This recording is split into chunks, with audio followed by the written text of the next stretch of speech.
Foundations Excerpt number 14, Defining Observer Mode. Observer mode is the active process of surrendering all attachments to judgment and expectation by committing to the process of rising above the polarity of our feelings and emotions, thoughts and beliefs, and actions and reactions. This creates the space for clarity and understanding, leading us to expanding into higher levels of awareness and healing deeper layers of trauma. We do this as we simultaneously identify and remove the blocks and barriers between the two processes of healing and expansion.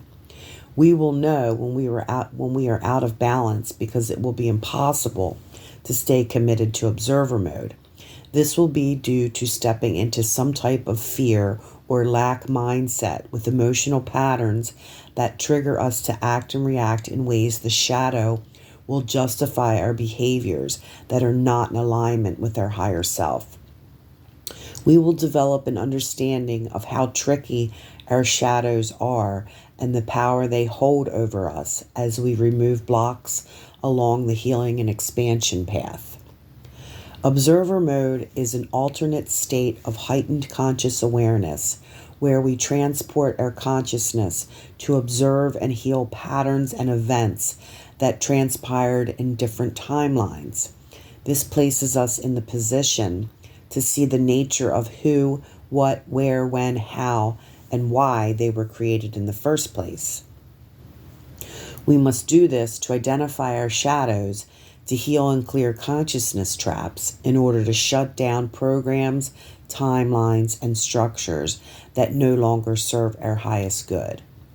Observer mode creates access points for the total healing and restoration of the mind-body-spirit complex to connect to the higher self, soul. As we create our healing blueprint and energy map, we must identify the inner critic and dialogue to lead us into the very important work of gaining our full memory back through inner child healing and identifying all the different shadow aspects of self created in childhood. We will remove layers upon layers of blocks. For example, shock, unworthiness, disappointment, frustration, confusion, guilt, fear, and shame, as we identify the inner critic and shadows, leading us into a deeper understanding of the mental, emotional, spiritual, and physical consciousness traps that need to be healed and cleared to shut down the programs that have been controlling us unconsciously below the level of our conscious awareness.